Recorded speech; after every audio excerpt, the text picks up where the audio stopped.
யூடியூபில் காகித சக்தி செய்திகளை காணுங்கள்.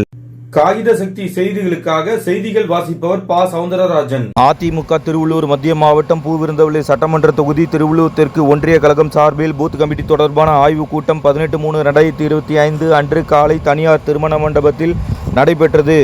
அதிமுக திருவள்ளூர் தெற்கு ஒன்றிய கழக செயலாளரும் திருவள்ளூர் முன்னாள் ஊராட்சி ஒன்றிய குழு தலைவருமான புட்லூர் ஆர். சந்திரசேகர் அவர்கள் தலைமையில் நடைபெற்ற இக்கூட்டத்தின் சிறப்பு அழைப்பாளராக திருவள்ளூர் மத்திய மாவட்ட கழக செயலாளரும் முன்னாள் அமைச்சருமான பா. பெஞ்சமின் அவர்களும் கழக அமைப்பு செயலாளர் ராயபுரம் ஆர். மனோ அவர்களும் வருகை தந்து ஆய்வு மேற்கொண்டு பல்வேறு ஆலோசனைகளை வழங்கினர். இக்கூட்டத்தில் அதிமுக மாநில மாவட்ட நிர்வாகிகளும் பிற அணி நிர்வாகிகளும் திருவள்ளூர் தெற்கு ஒன்றியத்திற்குட்பட்ட கழக நிர்வாகிகளும் பிற அணி நிர்வாகிகளும் கலந்து கொண்டனர்.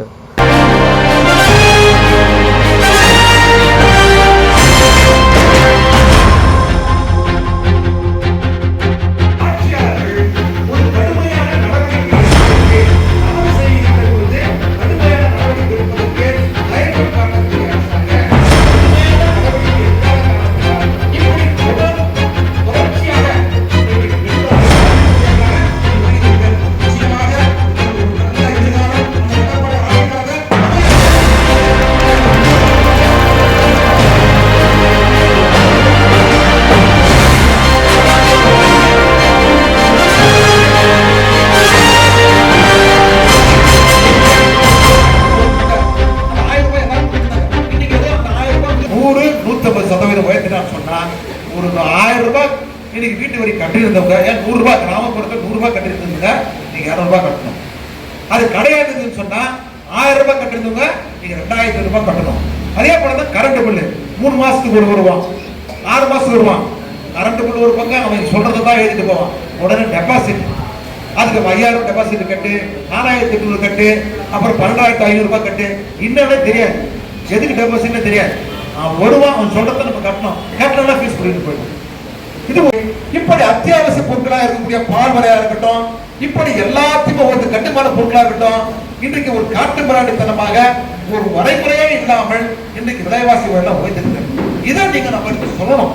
நமக்கு ஒதுக்கப்பட்ட வாக்காளர்களுக்கு நீங்க போய் எடுத்து சொல்லணும். இன்றைக்கு அந்த ஆட்சியாளர்களால நம்ம எப்படியெல்லாம் பாதிச்சுட்டு இருக்கிறோம். இன்னைக்கு நம்ம கேஸ் மானியம் தரேன்னு சொன்னா தரல, நீட் தேர்வை ரத்து பண்ணணும்னு சொன்னா தரல, எல்லா தாய்மார்களுக்கும் 1000 ரூபாய் தரணும்னு சொல்லிட்டு தேர்தலுக்கு முன்னாடி இப்ப தகுதி உள்ள தாய்மார்கள் சொல்லிட்டு தரம் வைக்கிறான்னு சொன்னா அப்ப தாய்மார்கள் என்ன தரம் கட்டப்படுறா? இதை இன்னைக்கு எண்ணி பார்க்கணும். இது மட்டும் இல்ல, இன்னைக்கு நான் சொன்ன மாதிரி வீட்டு வரியும் சொத்து வரியும் உயர்த்துட்டு, கரண்ட் கூட உயர்த்துட்டு, ஒரு மாசத்துக்கு சராசரியாக நடுத்தர குடும்பமானு சொன்னா 5000 இருந்து 10,000 வரைக்கும் இந்த சொத்து வரி மூலமா கரண்ட் பில் மூலமா இப்படி நம்ம கிட்ட மாசத்துல வசூல் பண்ணிடலாம். ஆவரேஜா ஒரு வருஷத்துக்கு கடமா கொடுத்த அந்த எடப்பாடியார் கொடுத்த அந்த திட்டத்தை பெயர் மாற்றிக்கொண்டு மகளிர் உரிமை தரும் சொல்லி சொன்னா இது மக்களை எப்படி ஏமாத்துறாங்கன்னு எண்ணி பார்க்கணும்.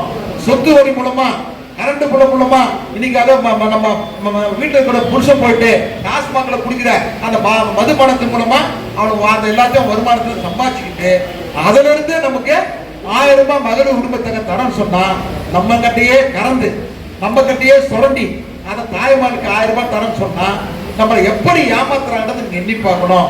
ஒரு காலத்துல அவங்க அப்பா அந்த மாதிரி வேலை பண்ணார். அரசாங்க பணத்துல 2000 ரூபாய் மதிப்பீட்டுல கலர் டிவியை கொடுத்துட்டு தினம் மாசம் 100 ரூபாய் கேபிள் டிவி கனெக்ஷன் வந்து அவங்க குடும்ப நடத்துற கேபிள் டிவி கனெக்ஷன் மூலமா அந்த 1000 ரூபாய் மாசத்துக்கு 100 ரூபாய் கலெக்ஷன் பண்ணிருந்தாங்க. 2000 ரூபாய் கொடுத்தாங்க. எடப்பாடியார் கொடுத்தது 10,000 5000 ரூபாய் கொடுக்கணும்னு சொல்லிட்டு கொக்கரிச்சு வருது. இன்னைக்கு ஆட்சிக்கு வந்து 4 வருஷம் ஆகி போச்சு, 1000 கூட தரல. அப்ப 1000 கூட கொடுக்கலன்னு சொன்னா அவனுக்கு மனசு இல்ல எடப்பாடியார். ஆனால் கொடுத்தா வாங்கிட்டு போற கட்சி எதிரான்னு சொன்னா அதுதான் திமுக. இதையெல்லாம் எண்ணி பார்க்கணும். இதைதான் நம்ம மக்களை சொல்லணும். இதை போய் அக்கம் பக்கத்துல உள்ளவங்க நம்ம கிட்ட யார் நமக்கு ஒதுக்குறாங்களோ அந்த 100 பேரை ஒரு 5 குடும்பத்தை 6 குடும்பத்துல கல்லூரிக்கோ பள்ளிக்கூடத்துக்கோ சென்று வீடு வரைக்கும் பெற்றோர்கள் தனது வயிற்றில் இன்னைக்கு நெருப்பை கட்டி கொண்டிருக்கக்கூடிய ஒரு சூழல் நிலவி கொண்டிருக்கிறது என்று சொன்னால் ஒரு தனி மனித சுதந்திரம் இன்றைக்கு பறிக்கப்படுகிறது. இன்றைக்கு ஒரு சுதந்திரத்தை பறிக்கப்பட்டு இன்றைக்கு ஒரு சாதாரண தனி மனிதன் சுதந்திரமாக நட முடியாத ஒரு சூழல் இருக்கிறது. ஒரு புறம் மாணவ சமுதாயம் இந்த போதைக்கு அடிமையாக அழைத்து வருகிறது. இன்னொரு பக்கம் இளைஞர்கள் இன்னைக்கு அவங்க அறிவிப்பாதைக்கு போதை மயக்கத்தினால கஞ்சாவனால அழைத்து வரக்கூடிய ஒரு சூழல் நம்ம கண்கூட பார்த்துருக்கோம். ஆக மக்களை பற்றி சிந்திக்காத ஒரு அரசு தமிழ்நாட்டில் இன்றைக்கு நடந்து கொண்டிருக்குது. மக்களை பற்றி அவங்களுடைய உணர்வுகளை மதிக்கவில்லை. அவங்களுடைய உணர்வுகளை மதிக்கவில்லை என்று சொன்னால் அவங்களுக்கு எப்படி இதற்கு இந்த அரசாங்கம் ஒரு தனிமனிதனுடைய சுதந்திரத்தை பறிக்கிறார்கள் என்று சொன்னால் இந்த அதற்கு இந்த அரசாங்கம் இதை ஒவ்வொரு தனிமனிதர்களும் நம்ம எண்ணி பார்க்கணும். குறிப்பாக இந்த வந்திருக்கக்கூடிய தாய்மார்கள் நீங்க எண்ணி பார்க்கணும். தம் பிள்ளைய நல்லா படிக்க வச்சு நம்ம வயதான காலத்துல நம்ம சம்பாதிச்சு போவோம் நம்ம நினைக்கிறோம். ஆனா இந்த அரசாங்கம் இன்னைக்கு போதைக்கும் பல்வேறு போதைகளுக்கு அடிமைக்கும் இன்னைக்கு அவங்க தடுக்காம கண்மூடித்தனமாக கை கட்டி பார்த்துருக்குன்னு சொன்னா அம்மா ஆட்சி காலத்துல நடந்துச்சா, எடப்பாடி ஆட்சி காலத்தில் இப்படிப்பட்ட சூழல் நடந்துச்சா, இதையெல்லாம் நீங்க எண்ணி பார்த்து இந்த புதிய பூத் கமிட்டி 9 நிர்வாகிகளாக நியமிக்கப்பட்டிருக்கக்கூடிய நீங்கள் அனைவரும் இன்றைக்கு ஒரு ஆட்சி மாற்றத்தை உருவாக்கப்படுகிறார்கள். இன்றைக்கு புரட்சித் அம்மாவுடைய ஆட்சி காலம் அந்த எடப்பாடி ஆட்சி காலத்துல எப்படி இன்னைக்கு பல்வேறு அரசு துறைகளில இன்றைக்கு அவர்களுக்கு அந்த குடும்பத்தில் சார்ந்தவர்கள் எப்படி ஒரு சேராமோ பிரதியாளர்களோ குடும்பத்தை சார்ந்தவர்களா அவங்க தான் ஒரு துறையில வரும், நீதியில வரும், அதே போல ஒரு ரேஷன் கடையில வரும், ஒரு அங்கன்வாடியில வரும், ஒரு டிரான்ஸ்போர்ட்ல எப்படி வரும்னு சொன்னா அவங்களுக்கு ஒரு முன்னுரிமை அமைக்கப்பட்டு நீங்க சொல்லலாம். கவர்மெண்ட் வரதுக்கு நாங்கெல்லாம் காரணமா இருந்தோம், நாங்கெல்லாம் உழைச்சோம், நாங்க 100 பேர்கிட்ட ஓட்டு வாங்கி கொடுத்தேன், நாங்க 18 பேர்கிட்ட ஓட்டு வாங்கி கொடுத்தேன், அந்த குடும்பம் முழுக்க திமுக குடும்பம் இருந்துச்சு, அவங்க எல்லாரும் ஓட்டு வாங்கி கொடுத்தா தான் நாங்க ஜெயிச்சோம் அப்படின்னு கட்டி பிடிச்சது. அந்த மரியாதை நீங்க தேடிக்கொள்ளலாம். அதே போன்று நீங்க செய்த பணிக்கு அந்த பணிக்கு நிச்சயமாக அம்மாவுடைய அரசு அமர்ந்திருக்கிற முண்டேசர் அவர்களோ மற்ற நிர்வாகத்திற்கு சொல்கின்ற பொழுது நிச்சயமாக உங்களுக்கு பக்கபலமாக உறுதுணையாக இருக்கும் என்பதை இந்த நல்ல நேரத்தில் நான் சொல்லிக்கொண்டு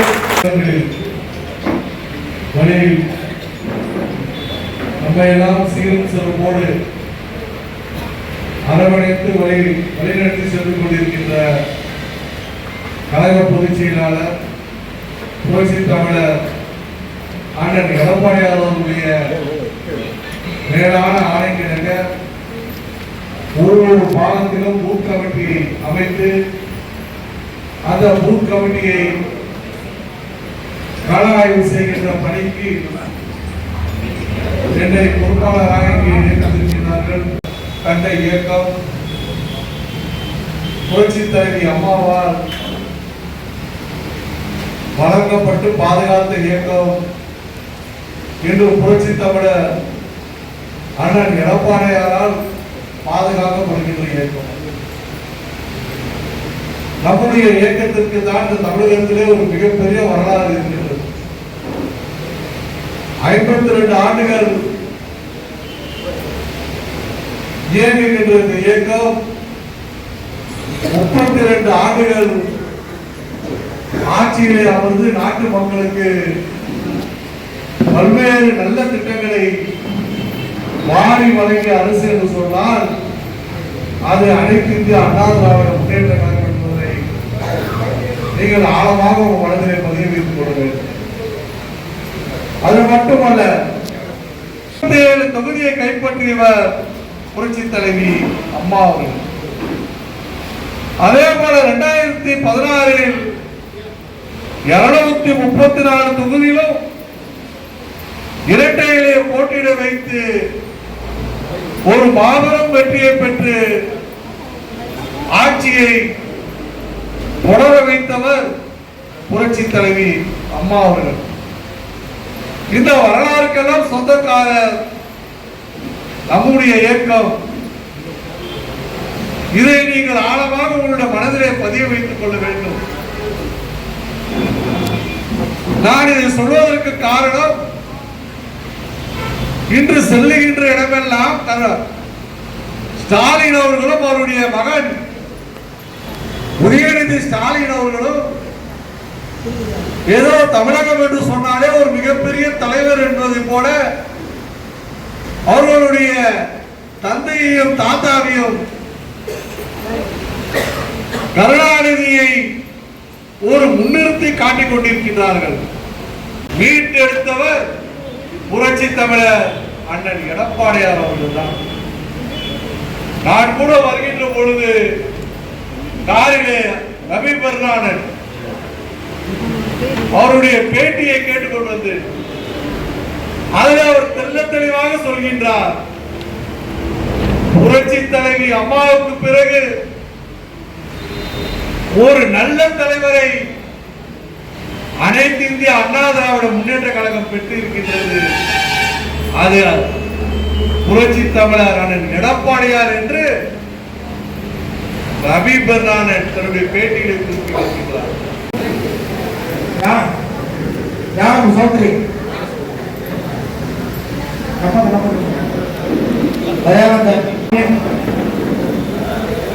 பாகம் எண் 108 குற்றூர் ஊராட்சியில பாகம் 108 ஆள் எவ்வளவு பேர் தியாகராஜன்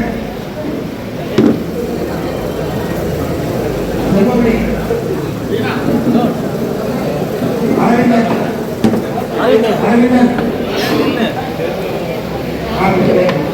ரவிகா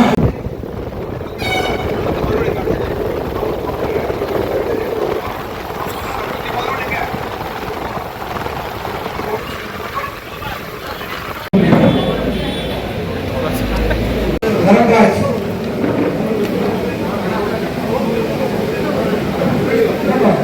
நம்ரதா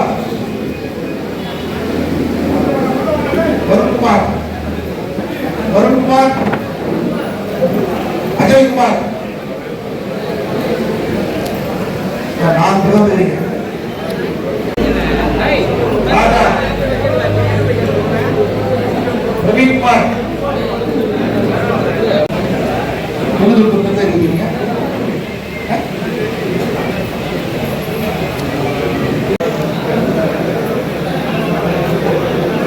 நிதிஷ் குமார் நரேஷ் குமார்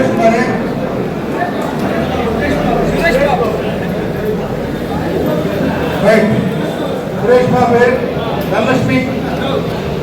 நிலவர பெண்ணில் நம்பிக்கையான நிறுவனம் GRS என்டர்பிரைசஸ் பெரிய பாய்மார்க்கு வடமதுரை எண்ணகுப்பம் ரோடு. அனைத்து இசைகளும் கற்க சிறந்த இடம் வேப்பம்பட்டு AJ மியூசிக் அகாடமி அப்ரோ பார்மசி மேல் தளத்தில்.